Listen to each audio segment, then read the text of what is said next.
बिस्मिल्लाहिर्रहमानिर्रहीम। अस्सलाम वालेकुम मेरी यूट्यूब फैमिली। मैं हूं अब्दुल जब्बार चौधरी। मैं आज आपसे एक इंतहाई सेंसिटिव और अहम टॉपिक पे बात करना चाहता हूं।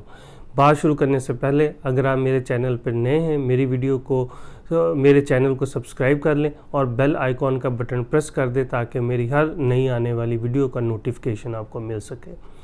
नाज़रीन, कुछ दिन पहले मैंने ये आपको बात बताई थी कि पाकिस्तान में प्रोफेशनल गदागर जो बैगर्स हैं उनकी तादाद में बहुत ज़्यादा इजाफ़ा हो गया है।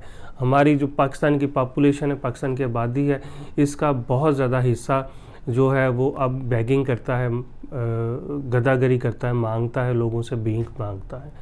नाज़रीन, जहाँ पे आपको हट्टे कट्टे और नौजवान किस्म के और ताकतवर किस्म के लोग गदागरी भीख मांगते हुए नज़र आएंगे, वहाँ पे सबसे ज़्यादा हौसला अफजा बात और सबसे पॉजिटिव बात और जो मुझे ज़ाती तौर पे बहुत ज़्यादा अपील करती है, अट्रैक्ट करती है, वो ये है कि आपको बहुत से नातवा बुज़ुर्ग और अधेड़ उम्र लोग मेहनत मजदूरी करते हुए भी नज़र आएंगे, जिनमें ज़्यादातर लोग आपको फल या फ्रूट की रेडी लगाते हुए और गलियों में वो बेचते हुए नज़र आएंगे।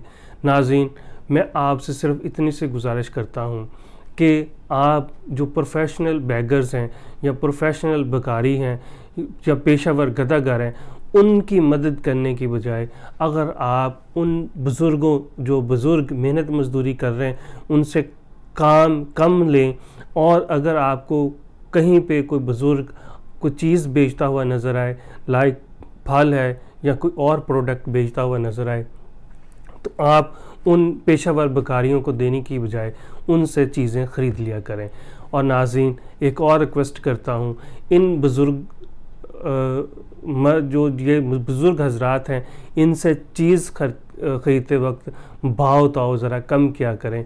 हो सकता है कि 20, 25, 30 रुपए से आपको कोई फ़र्क ना पड़े, लेकिन जो बेचने वाला बुज़ुर्ग है शायद उसके लिए वो बहुत ज़्यादा अहमियत के हामिल होंगे।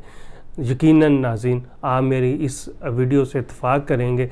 अगर इत्तेफाक करते हैं तो नीचे कमेंट में मुझे ज़रूर बताइएगा। आपका फ़ीडबैक जो है मेरी हौसला अफजाई करेगा और मैं मज़ीद ऐसे ही जो हमारे सोशल इश्यूज़ हैं उनको हाईलाइट करता रहूँगा। मुझे दीजिएगा अब इजाज़त। अपना बहुत सा ख्याल रखिएगा। अल्लाह हाफ़िज़।